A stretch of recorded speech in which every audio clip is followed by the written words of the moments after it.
Capítulo de Lucas, que tem sua origem, sua raiz etimológica no lux. Lux de lux mealex. Lucas, que significa o iluminado. Tem algum Lucas nos assistindo agora aí? Algum iluminado? Que por acaso, se tem, sabia da origem do seu nome? E de fato, Lucas é muito iluminado. Para vocês terem uma ideia, existiram muitos no primeiro século e no segundo que só aceitavam, antes de existir a Bíblia, compilada pela Igreja Católica no século V, o Evangelium de Lucas como verdadeiro.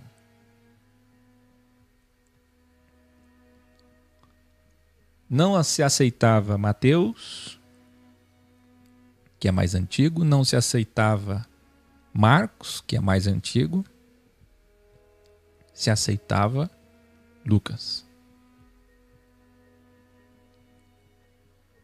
Viu? Muito rico em detalhes. Lucas escreveu aos pagãos, escreva aí, aos pagãos e aos filósofos gregos. Usou linguagem mais rebuscada e filosófica.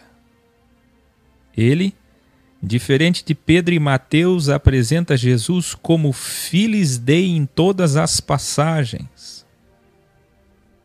Revelare, aprenda. Mateus falou aos judeus, como já dissemos, apresentando Jesus como Messias e Senhor de Davi, não só filho de Davi, por conta da crença em um homem Messias e não num Deus em carne ou filho. Os judeus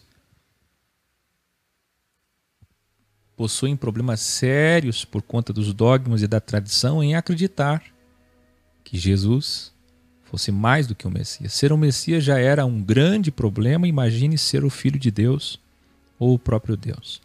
Portanto, Mateus, se você ler, é uma linguagem destinada a alguém, óbvio.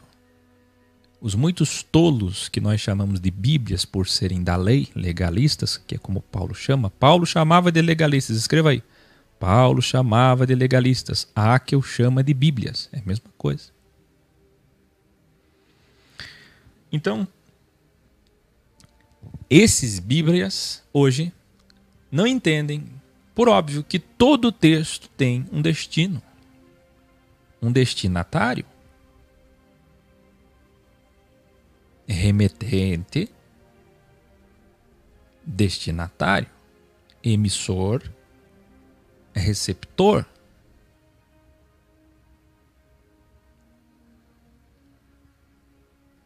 Para quem é que ele está escrevendo? Mateus está escrevendo aos judeus. Então você vai abrir Mateus e você vai ver Jesus como homem, Messias. Tem alguma coisa ou outra, mas você vai ver assim. Então quem é que vai gostar mais de Mateus? As testemunhas de Jeová. Tá entendendo? Quem é que vai gostar mais de Mateus? Os judeus messiânicos, todos que colocam Jesus desqualificadamente, os trinitários.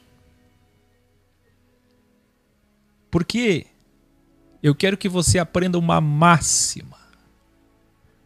Você pode não guardar uma palavra do que eu disser hoje, mas você tem que guardar isso. Escreva aí. A Bíblia é holística. Quem lembra dos graus sobre holística? A Bíblia é holística. Que nós podemos chamar hoje, numa linguagem mais moderna, de panorâmica.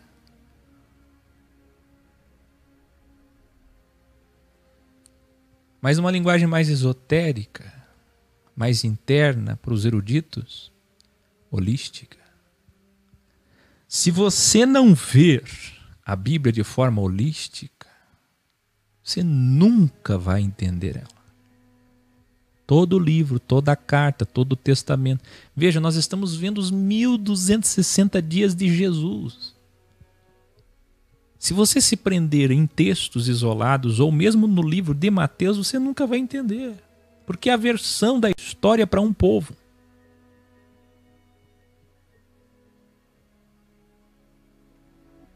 Devia ser crime, eu já disse isso. Devia ser crime. Crime é pecado, mas pecado grave. Aquele que diz em nome da Bíblia sem conhecê-la. É por isso que a Igreja Católica proibiu os leigos de falar da Bíblia.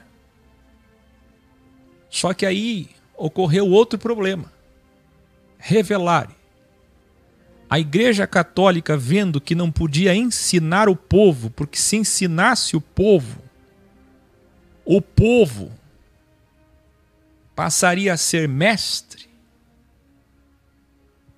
Então a Igreja Católica acertou quando disse ao povo: vocês são leigos, vocês não podem estudar isso. Nós compilamos a igreja que detém a autorização para interpretar isso. Acertaram nisso, mas erraram quando viram que o ego e a vaidade disse para eles: olha, se esse povo não pode ler e estudar, então eles precisam de mestres. E os padres são os pais dos alunos. Muito bem. Todo aluno, todo bom professor tem seus alunos como filhos. Eu tenho vocês como filhos. Paulo tinha filhos na fé. Todos os educandos são filhos. Jesus falava muitas vezes, meus filhos. O problema está no título, padre, que usurpa o título do Criador. Bom, já falamos isso. Mas agora preste atenção. Quando a igreja acertou em dizer leigos não podem estudar, mas leigos precisam aprender, a Igreja Católica teve um grande problema. Como ensinar os leigos? Se nós ensinarmos eles com a nossa pedagogia, vamos estar dando poder a eles, porque conhecimento é poder. Como vamos ter poder, domínio sobre a igreja de Pedro, se nós ensinarmos eles? Aí o que é que a Igreja Católica fez? Se eles tiraram deles o direito de estudar a Bíblia, acertadamente, porque o povo não sabe estudar a Bíblia. Ah, que bom se soubessem, mas não sabem. E erraram gravemente por vaidade e ego, não deixando eles serem instruídos. Não fez o que Jesus disse: ensinai, ensinai, ensinai, façam discípulos. Não ensinou. Pense aqui comigo, uma vez por todas na sua vida. Se eles não deixaram estudarem no autoaprendizado, autodidático, mas também não ensinaram, do que é que vai ser feito a igreja? Vai ter que preencher esse espaço vazio, essa lacuna. E aí o que é que eles criaram? O que é que eles criaram? Cadê os bons alunos aí? Cadê os discípulos do Bem-Ex? Rituais, cerimônias, dogmas, liturgias, amuletos, indulgências. Onde eu disse essa semana, toda paróquia, diocese, arquidiocese, templo evangélico é um teatro contando o enredo da história de Jesus e lucrando com a história de Jesus, que Jesus disse: hipócritas, encenação, artistas. Mas por que todo esse teatro? Por que vieram os dogmas e os rituais? Para preencher o espaço do ensino. Eu quero que você escreva aí. os rituais, dogmas e liturgias, tanto na Igreja Católica como na Igreja Evangélica, é uma forma de distrair você, de entreter você e tirar você do que Jesus mandou fazer: ensinar. Isso aqui é um revelare tão extraordinário, mas tão extraordinário, que merece música.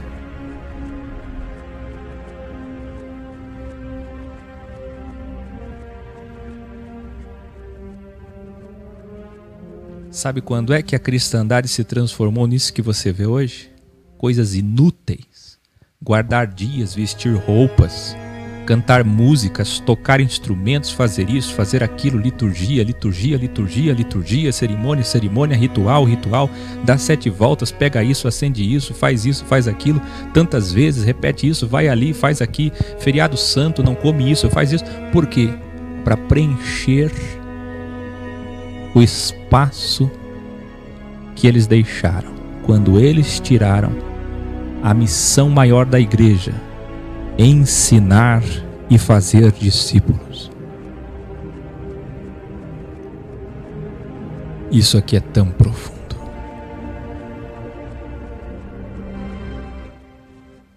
Onde estão os padres para me assistir e entender? Se a Bíblia não for entendida holisticamente,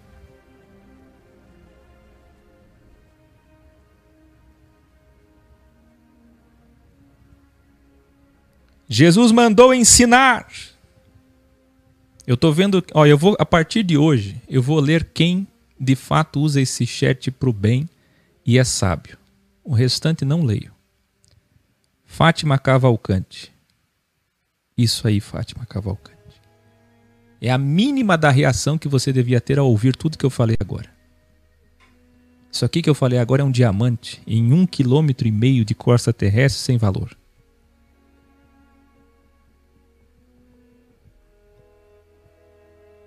Ah, meus queridos. Ensinar. O que eles fazem hoje? Quando é que Jesus disse cultuai? Ele nunca fez um ritual do templo.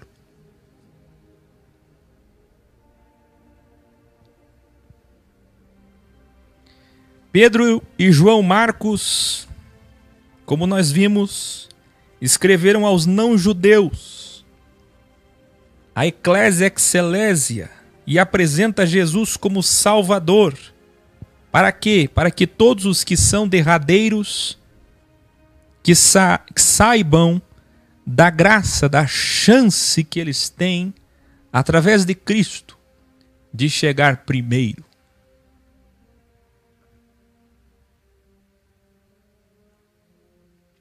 E Lucas escreveu aos pagãos, apresenta Jesus como Pedro, mas vai além. Diz que ele é o Filis Dei, para que os que criam em muitas divindades pudessem crer em Jesus como Deus, como avatar do Criador. Lucas é o evangelho que mais revela Jesus como Deus, como Filis Dei, como próprio Dei, e fala de dualidade. Nós veremos. Isso aqui é tão importante, porque você vendo holisticamente de cima, como uma águia, você começa a entender por que determinadas denominações e religiões sempre vão usar determinados evangelhos, e não holisticamente.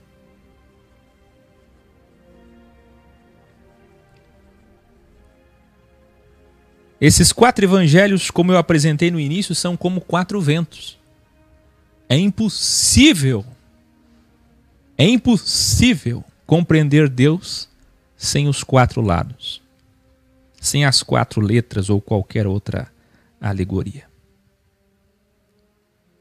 Enquanto João, nós chegaremos lá, revela suas manifestações numa linguagem simples e profunda, ambiguamente.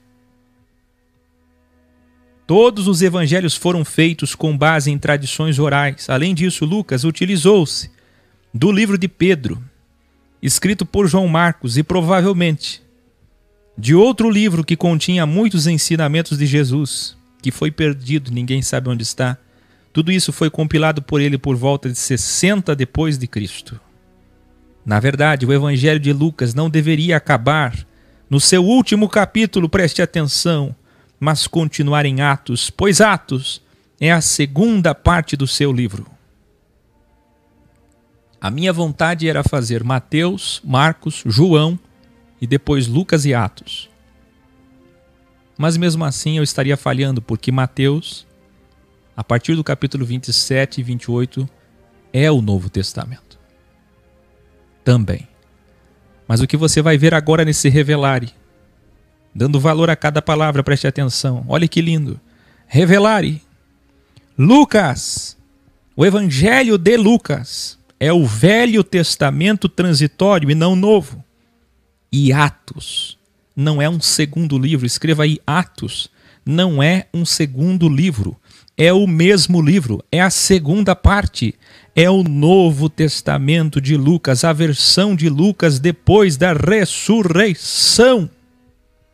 Ele fez, Lucas, a verdadeira subdivisão, provando o verdadeiro epicentro neotestamentário. Para que hoje acontecesse o quê? Para que a Igreja Católica no 5º século e até hoje fizesse isso que vocês veem, uma página branca entre Malaquias e Mateus. E mesmo a Bíblia Judaica, segundo Crônicas, página branca, página branca, página branca. Ali não é Novo Testamento. O maior erro de todas as Bíblias, como eu tenho ensinado. Mas Lucas não fez assim. Lucas fez o Evangelho de Lucas como intertestamentário ao Tanar que eles tinham, que era a Bíblia deles, e fez Atos como a história do Evangelho dos discípulos, dos mestres, dos novos mestres, dos apóstolos. Por isso que é Atos dos Apóstolos. O Evangelho de Lucas é nada mais do que Atos de Jesus. E Atos é o Evangelho dos Apóstolos. Você entendeu?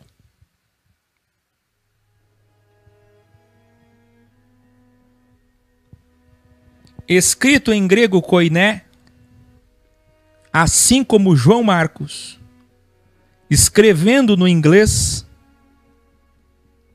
daqueles dias, na língua mundial, para os politeístas e a todos que falassem grego. Por que aos politeístas? Por óbvio, quem não era judeu não era monoteísta. Nós não tínhamos ainda o islamismo como temos hoje. Vocês estão entendendo? O islamismo só surgiu no 7º século. Existiam povos que já seguiam essa compreensão, mas não tinha a organização de uma religião. Então, monoteísta era só Israel. Saiu de Israel pagão, porque todos adoravam divindades no mundo inteiro. O mundo inteiro adorava mais de um Deus.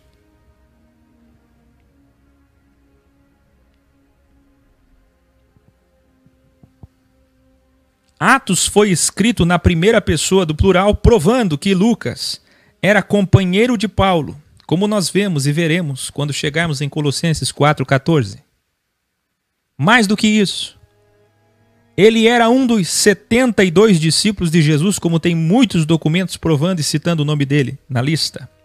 E João Crisóstomo afirmava que ele era irmão de Paulo. Que ele era parente de Paulo, isso é unanimidade. Era da família de Paulo. E muito provavelmente, segundo João Crisóstomo, era irmão de Paulo. Você sabia disso? Companheiro, secretário, médico de Paulo, discípulo de Paulo, viajou muitos anos com Paulo, irmão de Paulo. Sua base está no Codex Sinaiticus Vaticanus e os códices da Bíblia grega do século IV. Lux, ou Lucas, capítulo 1, o iluminado. É assim que começa. Olha que lindo. Muitos já se dedicaram a registrar a história de Jesus, que se cumpriu diante de nós. Relatos que sabemos através de testemunhas oculares e discípulos dele. Que lindo. Eu mesmo investiguei, escrutinei tudo com carinho, cuidadosamente, desde o começo, e decidi escrever uma versão da história dele em ordem. Para ti, excelentíssimo Teófilo. Antes que eu fale de Teófilo, aguça sua audição. Lucas fez aqui o que eu estou fazendo hoje. Ele disse: muitos já fizeram traduções, muitos já contaram suas versões, resenhas, mas eu tive o cuidado de escrutinar, de perscrutar desde o início toda a história de Jesus. Tudo que vi, acompanhei e sei. Pegando relatos de João Marcos, pegando relatos de Mateus, pegando relatos de testemunhas oculares, e compilou tudo isso em de 57 a 63 depois de Cristo. Ele já tinha feito a Bíblia original naqueles dias, hein? E quem é Teófilo? Vamos saber agora. Ele disse: para ti, excelentíssimo Teófilo, para que haja confirmação de tudo que foi ensinado. De tudo que foi cultuado? Missa, ritual? Não. Ensino. A base dos discípulos era ensinare. Preste atenção. Porque ele estava fazendo mais uma versão da história. Porque ele é culto. Porque ele era formado na filosofia grega. Médico não significava muita coisa nesses dias. Porque, sinceramente, nem na Idade Média, nem no tempo da Reforma Protestante nós tínhamos médicos bons, como você vê em vários filmes e séries e documentários. A medicina mesmo só passou a ser o que é hoje a partir do século XVIII, infelizmente. Mas já foi boa, há 4.000 anos atrás. Depois os conhecimentos se perderam. Mas ele era um homem culto, eloquente. Vocês já viram o prefácio dele, como ele abre, como ele fala, como ele escreve, bem diferente de João Marcos e Mateus. E a questão é, por que é que ele está fazendo na sua versão?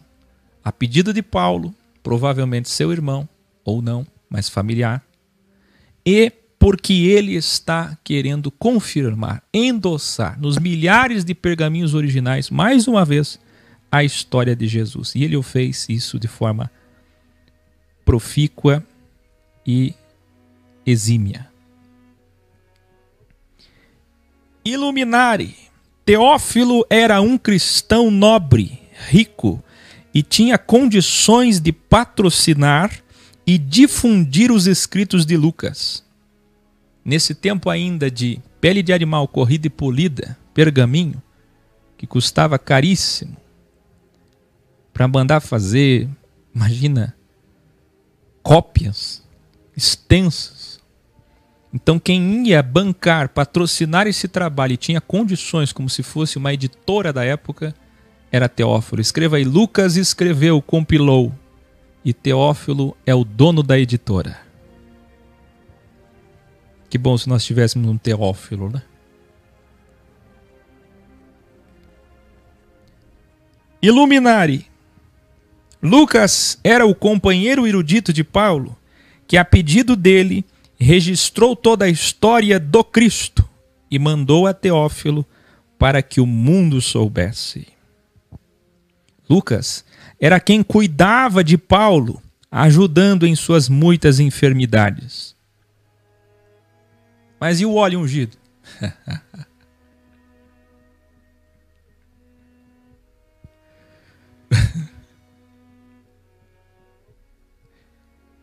Nós veremos isso em Atos 1:1. Quando nós chegarmos em Atos, já no primeiro versículo do prefácio, você entenderá a importância de saber que Lucas e Atos é o mesmo livro. Velho e Novo Testamento, com a verdadeira divisão, a verdadeira Bíblia original, Codex, feito por Lucas, o Iluminado. Mas que a Igreja Católica conseguiu obscurecer.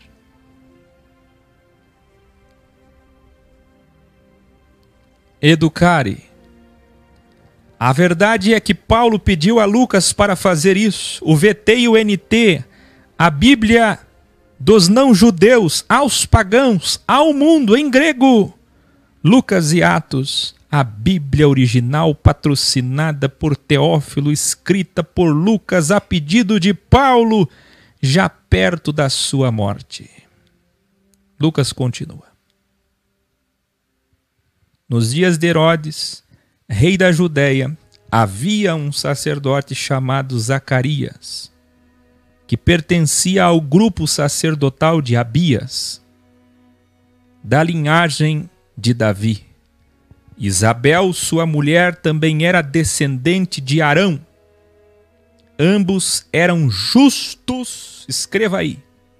Isabel e Zacarias eram do sistema, mas eram justos aos olhos de Deus, obedecendo plenamente os mandamentos do Criador. Presta atenção no revelare.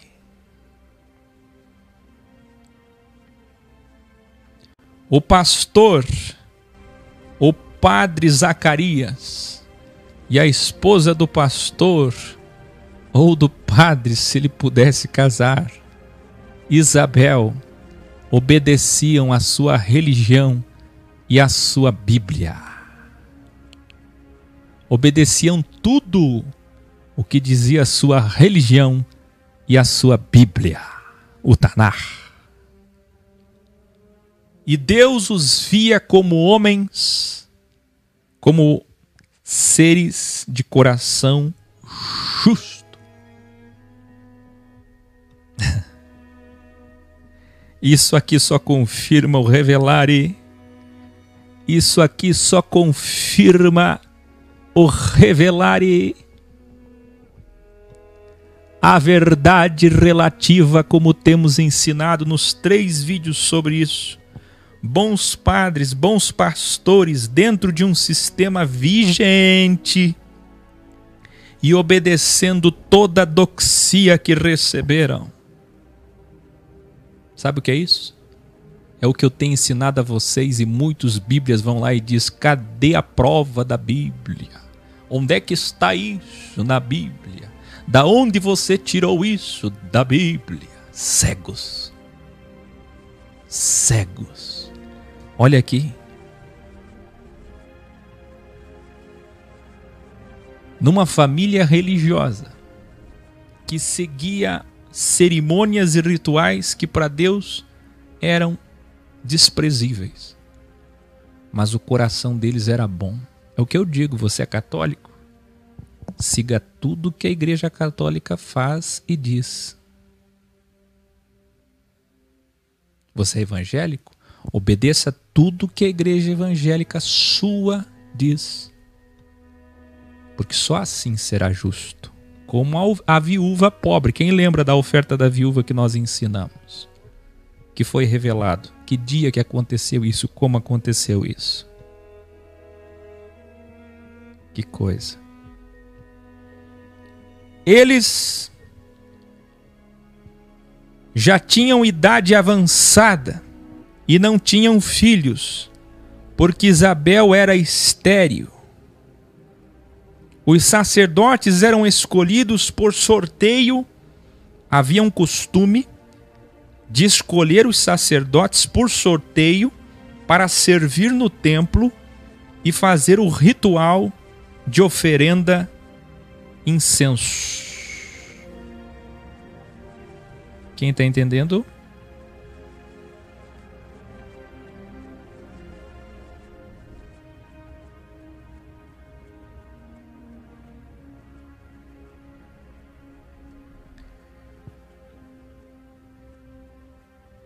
Sei que você está falando não, Evilene. Alguém pega a orelha da Evilene e puxa aí. Não sei o que você está dizendo. Tá bem? Você está bem? Os sacerdotes eram escolhidos por sorteio para servir no templo. Era um costume de fazer um sorteio para ver quem seria o padre que ia rezar a missa. Para fazer um sorteio para saber quem é o pastor que vai pregar. Aí fizeram um sorteio e caiu em Zacarias. Pastor Zacarias. Escreva aí, Pastor Zacarias, Padre Zacarias. Certo dia, Zacarias foi sorteado enquanto ele oferecia incenso. Os fiéis do lado de fora oravam.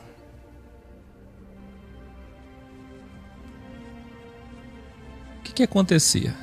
Do lado de dentro do templo, só tinha acesso o sacerdote, vocês sabem.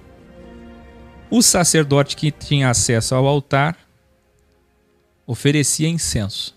Um ritual, uma cerimônia, uma missa, um culto, como hoje. Como sempre foi. E do lado de fora o povo orava, fazia suas súplicas e rezas, esperando o sacerdote sair para continuar a cerimônia. Então um anjo do Senhor apareceu a Zacarias, à destra do altar do incenso. Escreva aí, iluminare, anjos de luz, do bem, sempre vindo da mão destra do Criador. Imagine um homem fazendo rituais naquele teatro todo, naquela encenação toda, que não tinha Deus em nada. Deus só tinha ali a consciência dele. Homem do bem. Isso que me importa. Tudo isso que você está fazendo aí, mas é um homem do bem. Agora imagine que ele olha para o altar, à direita um anjo de luz. Sempre do lado direito. O que foi revelado ontem? Quando é do bem, Deus envia anjos com a sua mão direita do lado direito. Mas quando é do mal, Deus envia da sua sexta, assim como vai enviar o anticristo da sua mão esquerda. Que lindo. Que lindo. Que lindo. Zacarias ficou com muito medo, mas o mensageiro de luz lhe disse: não tenha medo. O seu desejo vai acontecer e não suas orações foram ouvidas, como está na tua Bíblia. Isabel terá um filho e ele se chamará João. Preste atenção. Por que está errada a tua Bíblia quando diz que as orações dele foram ouvidas? Porque dá a entender que toda pessoa que tem uma oração no templo, no ritual, é atendida.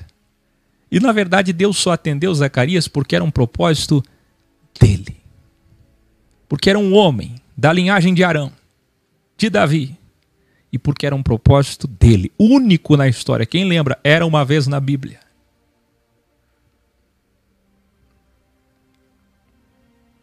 Cruzou os interesses. Os desejos se transpassaram. Ele será, disse o anjo, alegria para vocês e para muitos. Ele será grande aos olhos do Criador. Ele foi escolhido e por isso não beberá vinho, cerveja ou qualquer bebida alcoólica. Eu não sei se você sabe, mas santo não tem a conotação que a Igreja Católica deu, conotação mística, e que a Igreja Crística Protestante também reiterou. Não.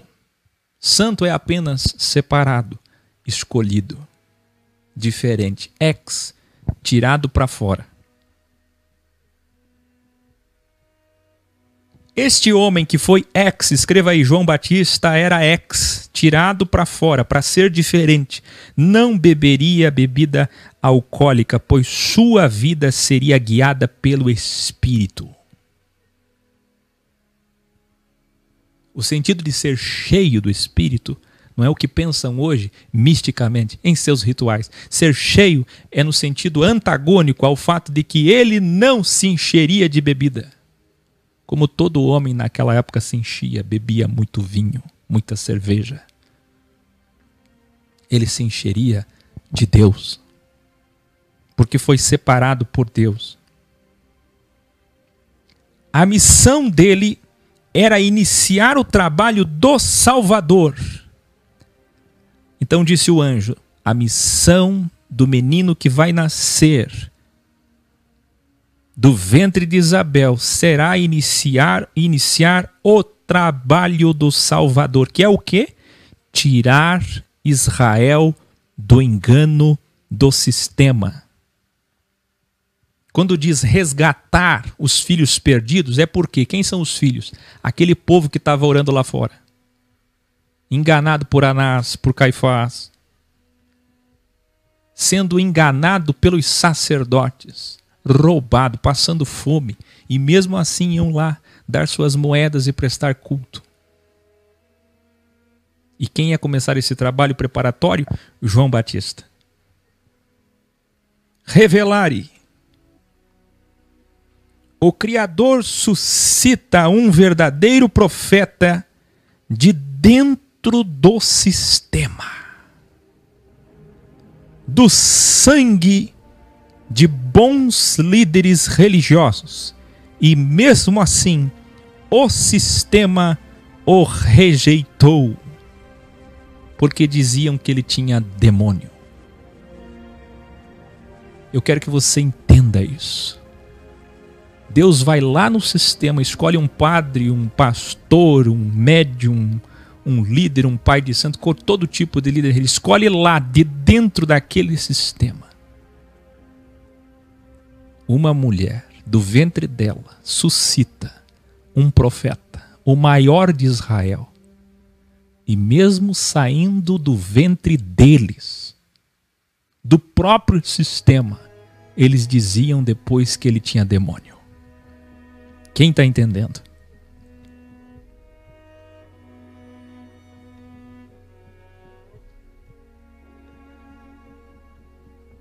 Ele, no espírito de Elias, disse o anjo, preparará o caminho da sabedoria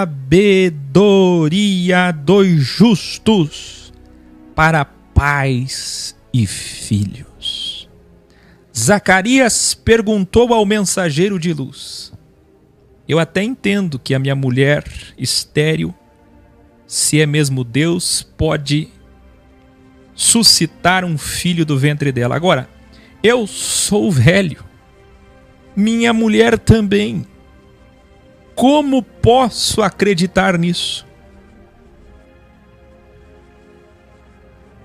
E olha que esse pastor, esse padre aqui, tinha como tema principal da Bíblia a história de Abraão e Sara. Eles pregam sobre Abraão e Sara. Eles vivem aquele teatro, mas nem eles mesmos acreditam no poder de Deus. Porque cometeu o mesmo erro que Sara. Quem está entendendo?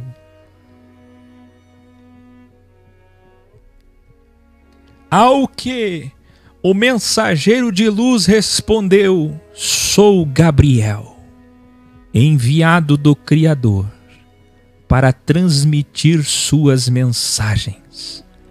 Porque você ainda duvida, ficará mudo e só voltará a falar no dia em que se cumprir o que lhe disse. Revelare. Isto prova a qualidade divina de manifestações como revelado nos graus sobre as 72 virtudes divinas. Gabriel, a virtude divina de mensageiro.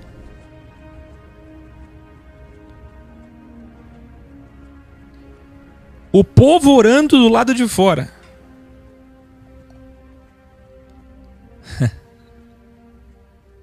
E preocupado, achando estranho com a demora de Zacarias. Aí quando o Zacarias aparece para a multidão dos fiéis, atrasado, apareceu sem voz, mudo. Zacarias começou a fazer gestos com as mãos, tentando explicar o que tinha acontecido. E como o povo acreditava e acredita muito em seus pastores e padres, conseguiram acreditar nele, quando ele com gestos explicou que estava sem voz, porque teve uma visão lá dentro. Um tempo depois, Isabel engravidou e ficou 5 meses sem sair de casa. Ela falava emocionada: só o Criador pode fazer isso. Ele teve misericórdia de mim e me livrou da humilhação perante o povo.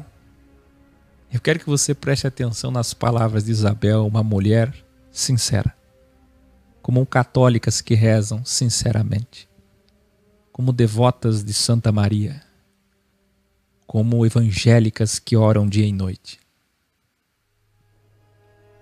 Vê se não é a mesma linguagem do sistema templocêntrico de hoje. Com amor. Vê se não é a mesma linguagem. Olha só o que ela disse. Emocionada, cheia do Espírito Santo. Entenda a linguagem mística. Só o Criador pode fazer isso. Ele teve misericórdia de mim e me livrou da humilhação perante o povo. Onde estão os sábios para entender?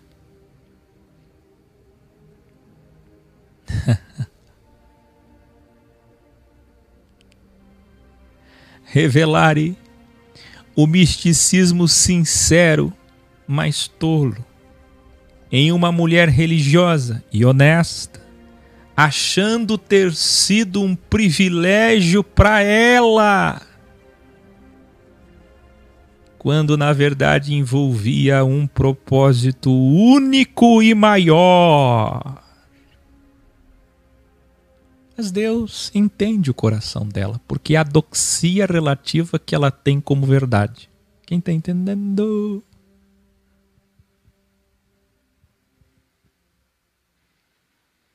Obrigado, Senhor. Quão terrível é ser uma mulher que nunca gerou filhos. Na minha cultura, na minha tradição, o Senhor sabe, isto é terrível, é vergonhoso, é humilhante uma mulher não gerar filhos. E o Senhor atendeu minhas orações, meu marido que é pastor e padre, o Senhor atendeu, o Senhor viu meu coração, o Senhor é tremendo, aleluia, o Senhor me livrou, o Senhor abriu a minha madre, não é assim que elas dizem hoje, abriu o meu ventre, e mesmo sendo idosa e estéril, agora sou fértil e vou gerar um filho teu, um profeta. Quem está entendendo?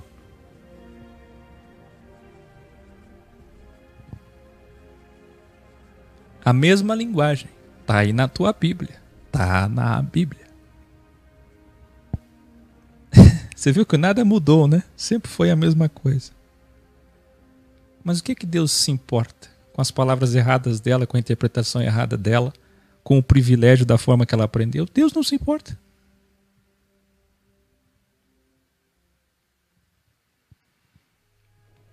No 6º mês da gravidez, o mensageiro de luz apareceu em Nazaré da Galileia a uma virgem chamada Maria, que estava prometida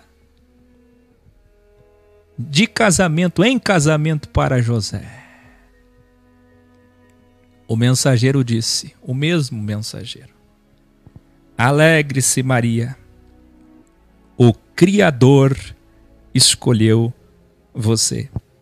Você sabe que a tradução com sinônimos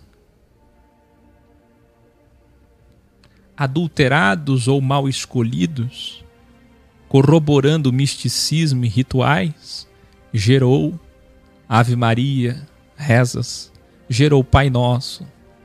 Então tudo isso entrou dentro do mais profundo ser da ontologia cristã. Hoje isso é intrínseco na alma cristã. Aí vem alguém 2000 anos atrás querendo fazer esse retorno à verdade, à purificação, é claro que será condenado. Mas os humildes que decapitarem, que deceparem, que amputarem suas tradições para entrar no reino, entenderão. Alegre-se, Maria, o Criador escolheu você. Maria ficou sem entender, e vendo que ela não entendia, então o mensageiro disse: Maria, não tenha medo. Eu repito, você foi escolhida pelo Criador. Você ficará grávida, e o nome deste filho deve ser Yahshua, Jesus. Ele será grande, pois é gerado pelo Altíssimo. O trono de Davi será dele, e ele reinará para sempre sobre Israel. O seu reino jamais terá fim. Escreva aí: o seu reino jamais terá fim.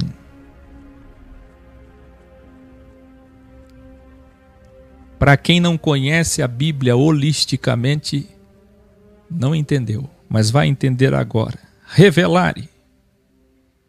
Aqui se cumpre as palavras do Criador a Davi, quando corrigiu o profeta Natã, se referindo a Cristo e não Salomão. Escreva aí: se refere a Cristo e não Salomão. O templo e o reino é de Yahshua, como nós já ensinamos tantas vezes, segundo Samuel 7. O enviado de Deus, a voz de Deus em um jovem de luz, um mensageiro de luz, dizendo para ela: o que vem em teu ventre, aquele que é suscitado em teu ventre, é o rei que sentará no trono de Davi, e o seu reino não será de 40 anos, mas para sempre. Só isso aqui vai contra o templo.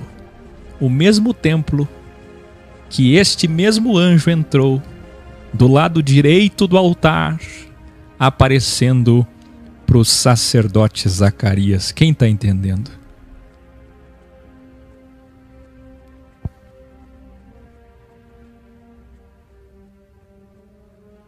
Que lindo.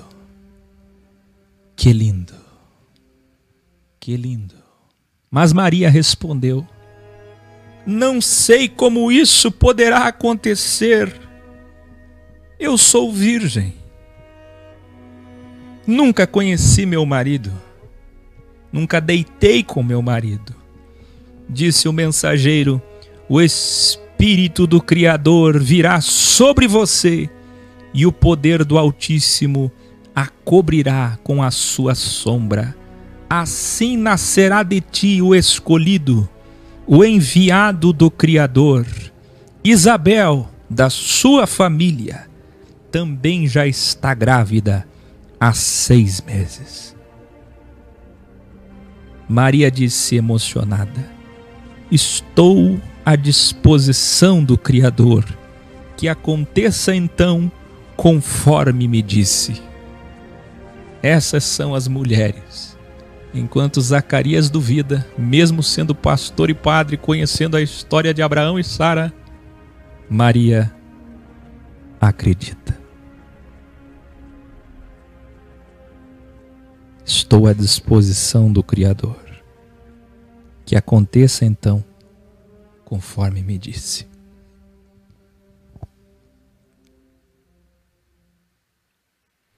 Daquele dia em diante, Maria acreditou tanto nisso, que ela começou a se preparar preparar para a gestação. Escreva aí: fé coradium, confiare e credere fideles. Fé não é só palavras, é ação. E ela começou a se preparar para a gravidez. É isso que o Criador gosta de ver. Por isso ela foi escolhida. Como pode alguém se preparar para uma gravidez que nem existe e nem nunca aconteceu daquela forma? Que fé, que confiare.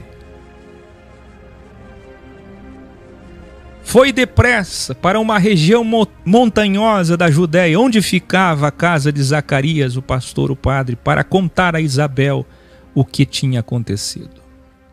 Quando Maria chegou e saudou Isabel, quando ela mal chega e diz: salve, Isabel, minha prima, o bebê agitou-se no ventre dela.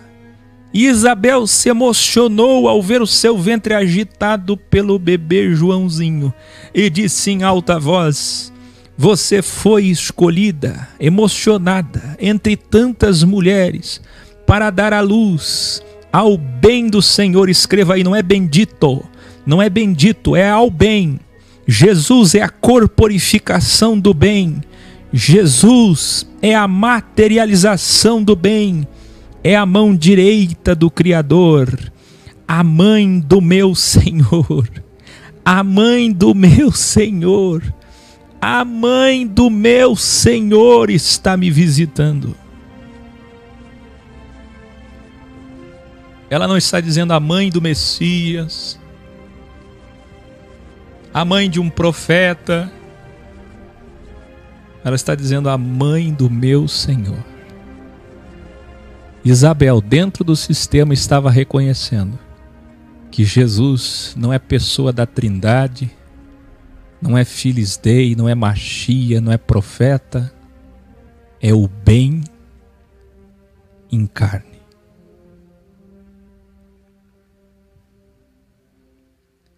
O bebê agitado em meu ventre confirma isso que estou falando.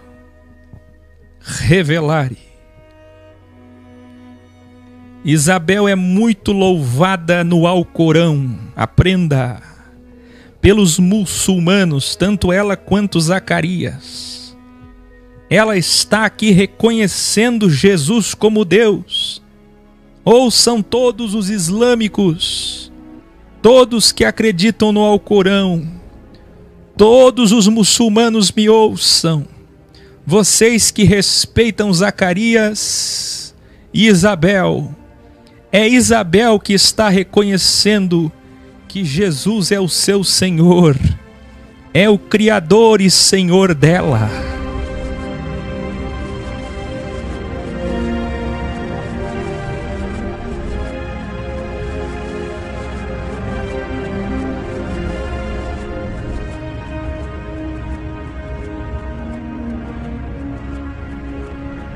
A mãe de Yahya, escreva aí, Yah, de aleluia.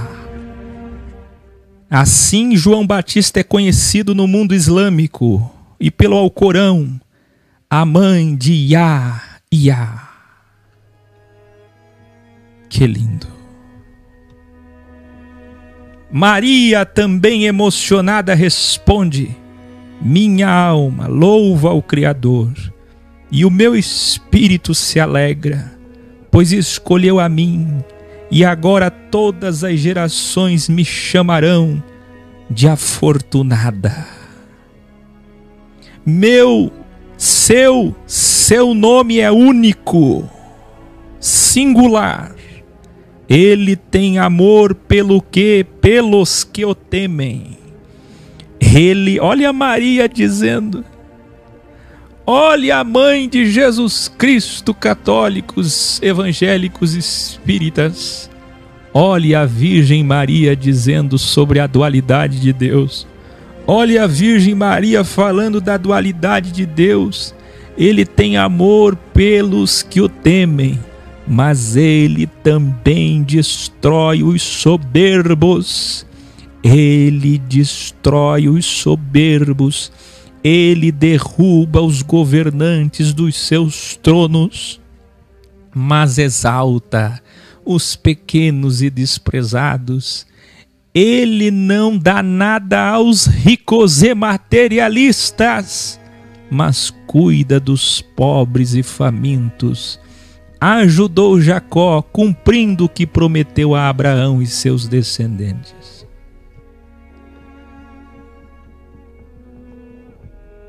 Maria ficou com Isabel cerca de 3 meses. Por quê? Até que Isabel desse à luz. É o cuidado. É uma senhora. Prima cuidando de prima 3 meses, até o nascimento de João. Seus vizinhos e parentes vieram prestigiar o nascimento de João. Todos sabiam que ela era estéril. E claro, todos sabiam da sua idade avançada. E toda a comunidade dizia: tem algo importante sobre esse bebê. Ele vai ser alguém importante. No 8º dia, conforme manda a religião, foram circuncidar o bebê. João Batista no templo circuncidado. É interessante, não é? Que os bíblias hipócritas queiram pegar para si as passagens de Zacarias, de Isabel, do templo, do incenso, do altar, do anjo, das orações, mas circuncidar não. Eles seguiam tudo o que era verdade para eles dentro da doxia relativa. Se a doxia relativa manda circuncidar, é nossa fé. Vamos circuncidar. Bebê circuncidado. Ao 8º dia. E queriam que chamassem ele de Zacarias, as pessoas mais próximas, que é o nome do pai. Mas sua mãe repreendeu. Não! Ela sabia o que o anjo havia dito. Ele se chamará João. Mas disseram: nossa cultura não permite ficar chamando por um nome que não tem na família. Você não tem parente com esse nome. Não é costume, não é tradição, vai contra a tradição. Pediram então para que Zacarias decidisse. Falaram, fizeram gestos: Zacarias, você decide, você é o pai. É o homem da casa. Como será o nome do bebê? Zacarias pediu uma tabuinha, provavelmente de argila, e escreveu nela: o nome dele é João. Quando o pastor, bispo, padre Zacarias reconheceu, na mesma hora sua língua soltou e ele começou a falar. Os vizinhos, vendo isso, ficaram cheios de temor e toda a cidade ficou sabendo disso. As pessoas da cidade diziam: este menino vai ter uma missão especial. Zacarias, emocionado, disse: olha o que vai dizer o pastor, o padre: agradeço ao Deus de Israel, porque visitou o seu povo. Na linhagem de Davi está nascendo a salvação. Ele nos livrará das mãos dos nossos. Preste atenção.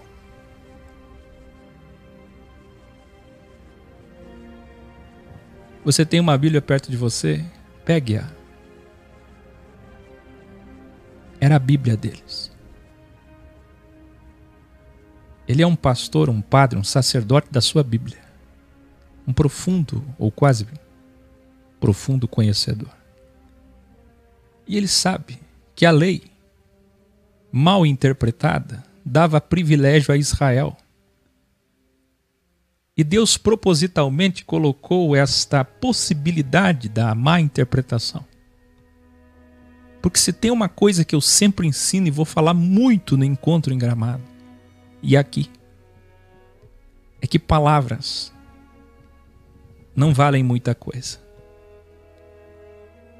Ao contrário do que dizem por aí. A palavra, o poder da palavra, a palavra, o poder da palavra, a palavra, a palavra, a palavra. Tanto os positivistas quanto os bíblias, a palavra, a palavra, a palavra, a palavra, a palavra. O que vale é o que vem antes da palavra, o bem e o mal. A prova disso é que eu posso falar uma frase com a melhor intenção e desejo possível. Mas se os teus olhos forem maus, se você é do mal, você vai conseguir interpretar errado o que eu disse. Você vai perverter o que eu disse. Eu posso fazer o trabalho mais lindo, de maior bondade e amor. Mas se você é mau, mal intencionado, má fé, você vai conseguir deturpar tudo o que eu disse. Agora, nem sempre é o mal, mas a ignorância.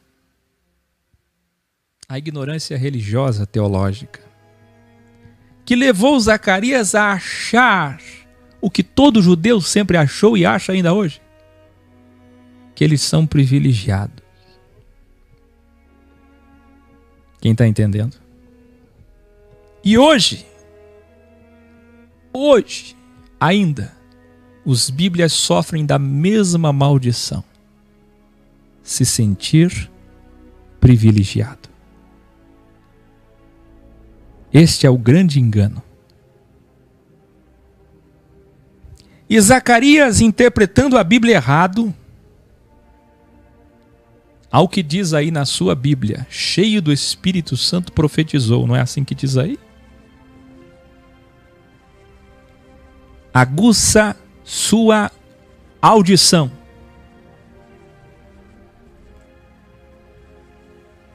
Está nascendo a salvação. Ele nos livrará das mãos dos nossos inimigos. Não é isso que todo dia falam nos cultos e missas? Todo culto e toda missa. As profecias, pregações cantadas ou faladas são: Deus vai te livrar. Vai te livrar das mãos dos inimigos e dos que nos odeiam.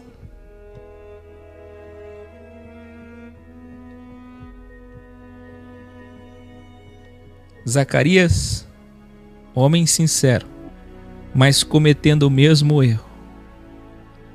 Ele nos livrará das mãos dos nossos inimigos e de todos os que nos odeiam, conforme prometeu ao nosso pai Abraão. Hoje não é Abraão, hoje o pai é Jesus, o pai da cristandade.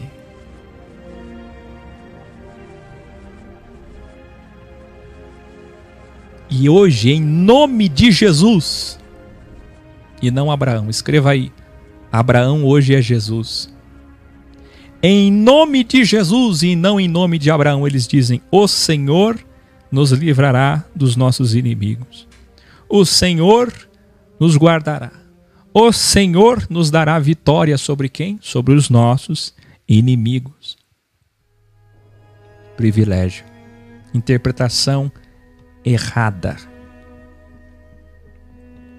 Como todo padre e pastor revelare do sistema sempre fez, falou misticamente, com coração sincero, mas errou ao pensar que Jesus livraria a eles dos romanos ou do sistema.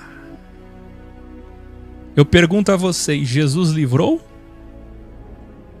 Se a tua Bíblia está certa quando diz que ele estava cheio do Espírito Santo na sua interpretação e profetizou, então eu te pergunto, como pode o Espírito Santo ter enchido ele e dito uma mentira?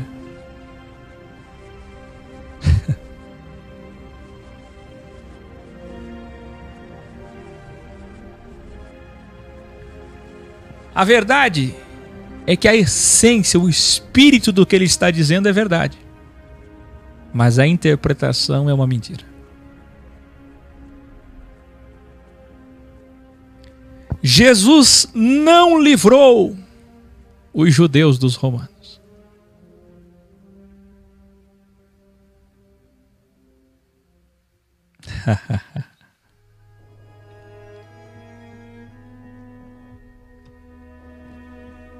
Isso é tão profundo. Isso é tão profundo.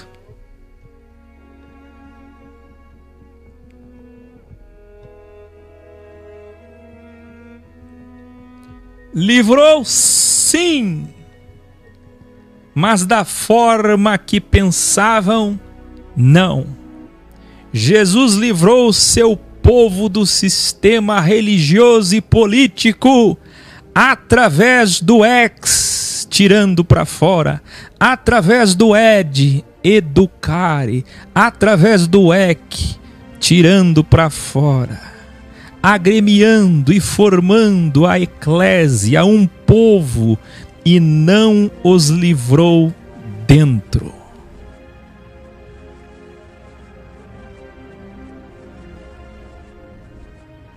Que lindo!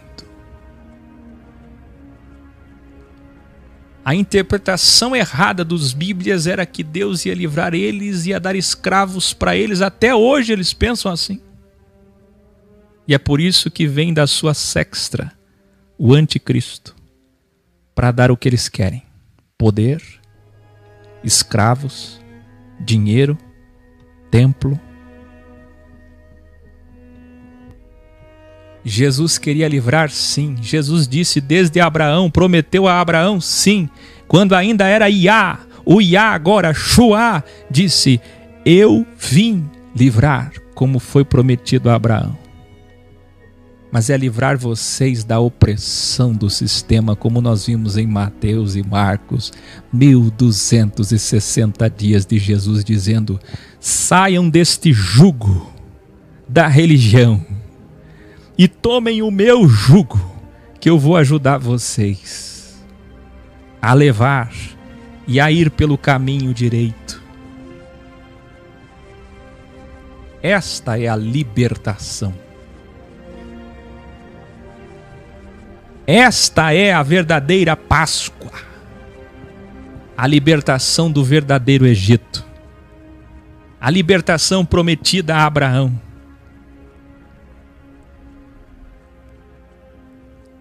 Jesus não venceu por nós.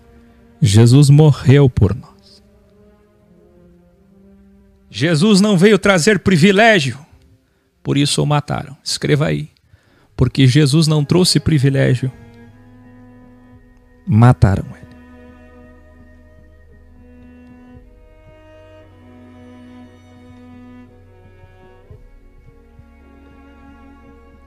Zacarias olha para o seu filho recém-nascido e continuou dizendo, emocionado: e você, menino, será um profeta do Altíssimo, pois irá preparar o caminho para o Messias.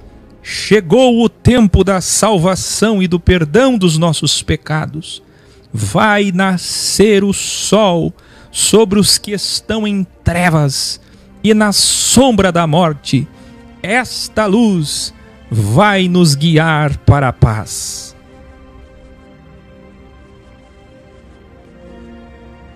Zacarias falou muito bem em sua conclusão. O que Zacarias não sabia é que os próprios fiéis da igreja dele estavam em trevas. E o que ele não sabia é que ele, como sendo sacerdote, parente de Jesus, o apoiaria. Mas os outros sacerdotes, não.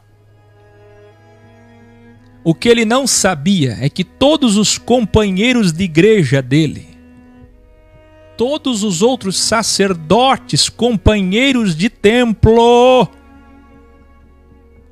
matariam tanto seu filho quanto Jesus Cristo. Que coisa mais linda! Quem está entendendo?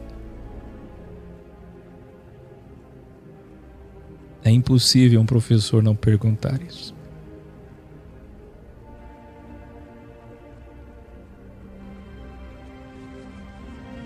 Lucas termina dizendo: o menino João foi para o deserto, onde cresceu fisicamente, mas também cresceu, evoluiu sua consciência. Escreva aí: João evoluiu no deserto e só saiu de lá quando estava preparado. Apareceu publicamente em Israel quando chegou o tempo.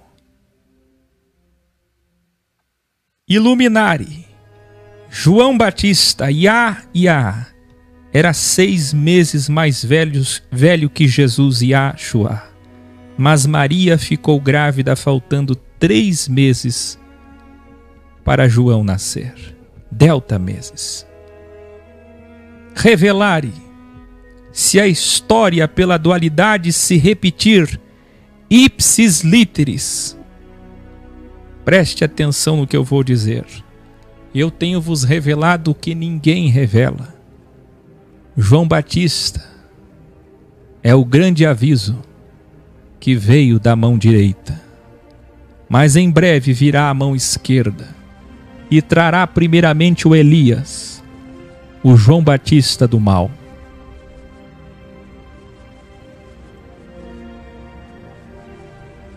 A primeira besta, que é o falso profeta. João Batista, o maior profeta do bem, mas o maior profeta do mal está prestes a chegar. Escreva aí: o maior profeta do mal está prestes a chegar, 6 meses antes do anticristo.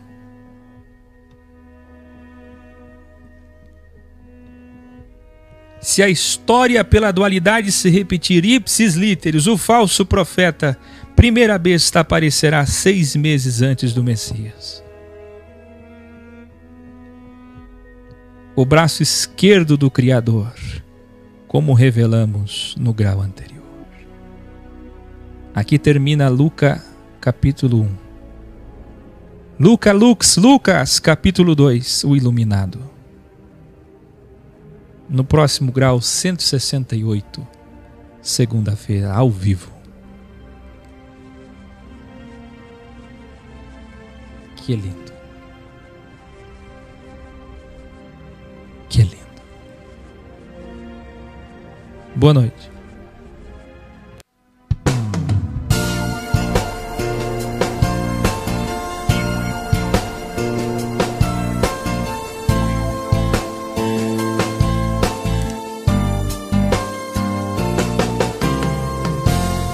Eu não conheço o teu rosto, nem o seu olhar.